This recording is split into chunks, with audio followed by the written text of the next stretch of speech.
I have heard more people say that they've gone into a library and felt like something was watching them and it wasn't the librarian telling them to be quiet. So I decided to check into it. And you know what? Libraries seem to be haunted, a lot of them.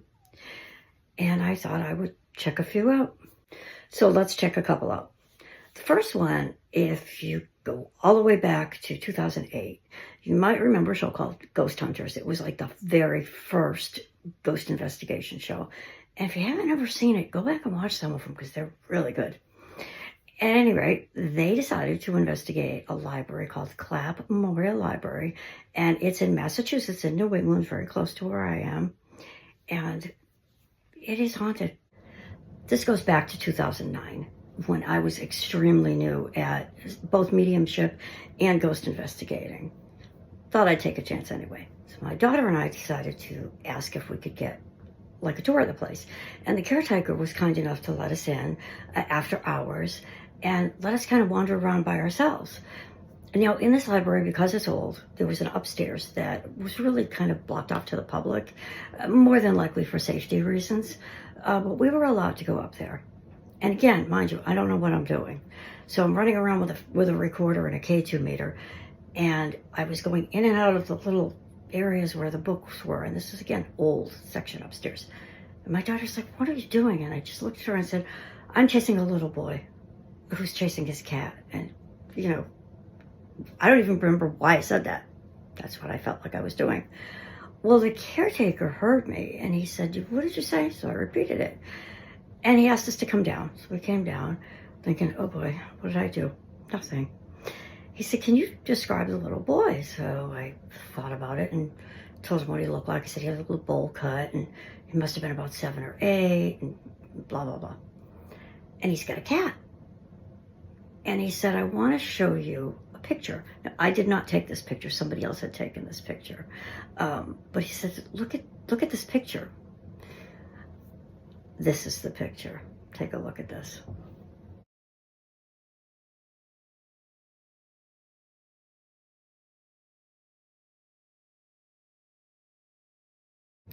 So you can see clearly the outline, and it's a see-through picture. You can see the outline of the little boy with the cat kind of perched up on his shoulder. It was very strange, to say the least. Well, we went back again. We had an actual investigation with a group of people. And I told everybody, it doesn't matter if you're psychic, medium, this goes for anybody. It makes no difference. Everybody has that gut instinct. And if you feel something is strange or something's watching you, whatever, turn around, take a picture. And one of the people that was with us helping, brand new, never done this before in his life, and he decided to just take a picture. And he snapped a picture. This is what we got.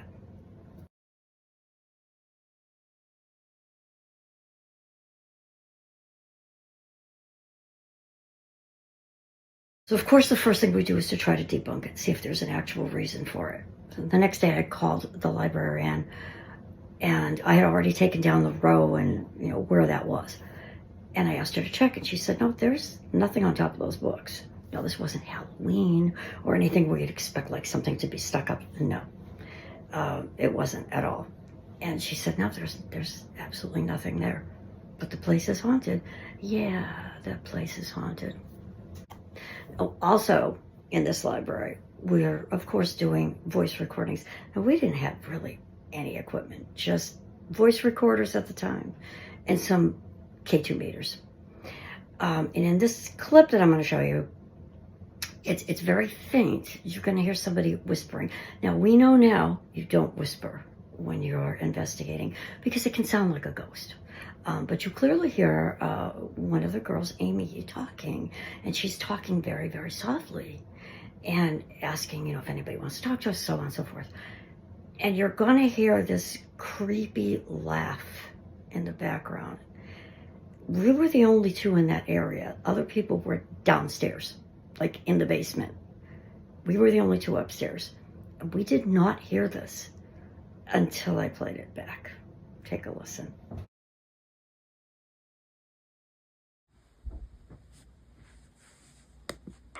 It was so cool to have a conversation with them. But I need you to light it up.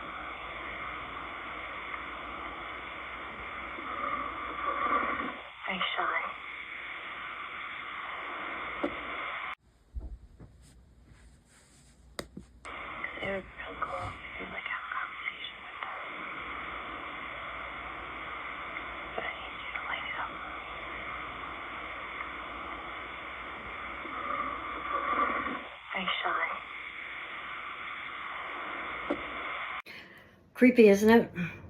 Now, it doesn't seem like the ghosts in that library mean any harm. It seems like maybe the Clapp brothers don't, at least one or two of them, don't want to leave. The little boy, we don't know who he is, but kind of feel like he might have been related to somebody who probably worked there, maybe spent a lot of time at the library. So we're not sure. But anyway, we're going to take another library, and this is in Revere, Massachusetts, and that's actually my hometown. And it's up in Boston. And I walked in there to do a Messages from the Other Side event and just said to the lady, this place is haunted. There was like a male and a female ghost. And apparently they had a local investigation group come in and say the same thing, that they found evidence that there was a male and female. So we went back and investigated it. And there's some interesting things. So the first clip is just to see, we were upstairs in kind of a storage area, and we were asking if there was somebody sitting in the chair. We just had a feeling somebody was in the chair. Now, it starts out rather funny because Wayne, who's my lead investigator, knows I'm petrified of spiders. So of course he's got to start trouble, but apparently the ghost has a sense of humor. So take a listen to this. If there's someone up here, make it feel like there's a spider on Lisa's head. You idiot. I hate him. Oh, what did you start? Wayne? What? Look, are you sitting in the chair?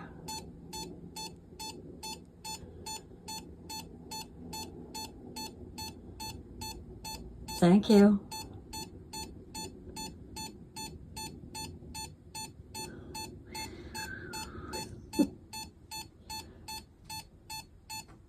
Okay, you can stop now. No, not go faster, stop. Wayne, tell him to stop. Wayne, tell it to stop. Hey, can you make that stop blinking, please? It's not Wayne, listening. lock it up. He's not listening. Somebody's sitting in that chair, isn't it? Yeah, I really could have killed him. So you see in the next clip, and this is pretty much all K2, and sometimes they do that. Sometimes they will talk to you, and you'll hear it later, like that laugh, and other times they just light up the lights. It's kind of rare you get both, but this time it was all K2 meter, and it takes a lot of energy for them to do all of that stuff. So we were asking him, when it goes all the way to red, that's really good, and we were asking it to go to red again because it had gone to red. So take a look at this. Make the other one go red.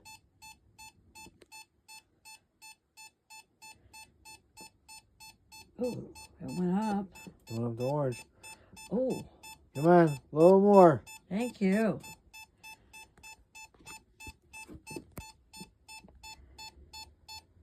I'm zooming in just a little bit. Okay, take a break.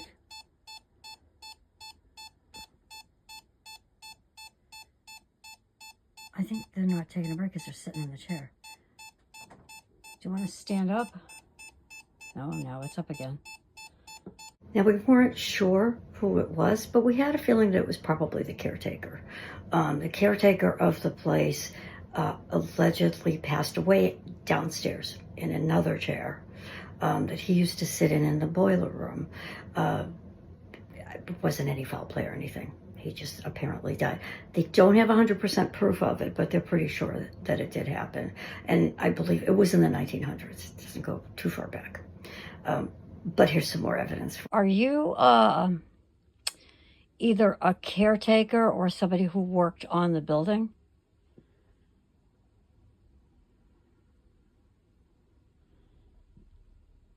You went up to yellow. Hmm? You went up to yellow. I didn't see that. Yeah, there's like a flicker. Okay. Oh, yeah, now I see it. Construction? Did you help renovate this place? But it wasn't doing it before. Oh, there. Thank you. You're welcome. So while that ghost started to seem to run out of energy, if he hadn't, I think he would have talked all night long. Now, the next clip is an audio clip. The young woman who does the cataloging has an office downstairs, and she spends quite a bit of time there. And that is the children's area. They do feel that there's a child there because they have this giant Connect 4 set, and you have to really yank that lever to make everything fall down, and it will just fall down. Now, we were not fortunate enough to experience this for ourselves. However, this child, I guess, likes this young lady, and you'll see her walk down the stairs, and you'll hear her lock the door, and it's going to be, as you're looking at the screen, it's going to sound that is going to come from your left, and in a few seconds you're going to hear a loud bang, like somebody just got mad and threw a toy, and it comes kind of from the right hand side. As you're looking at the video, there was nobody down there. You clearly hear her lock up and go. And then there's that loud bang. There's nothing down there to make that kind of bang. Nothing fell. It wasn't the heater or anything like that.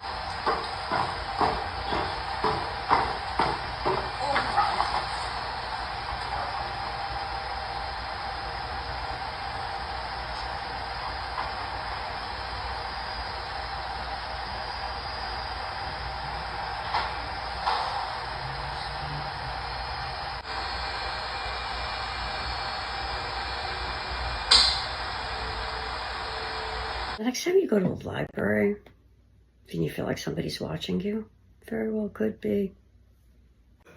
So that's an example of haunted New England libraries, and there will be more. I just have to get out there, get the time to go investigate them, and there will be more to come. This is Lisa Lano, Paranormal Queen.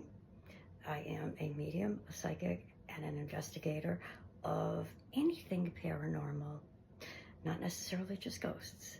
So if you have a paranormal story that has to do with ghosts, aliens, angels, demons, dreams, whatever, anything that science can't explain yet, feel free to get in touch with me. Everything's listed here. I'll see you all soon for something new and something different. Bye.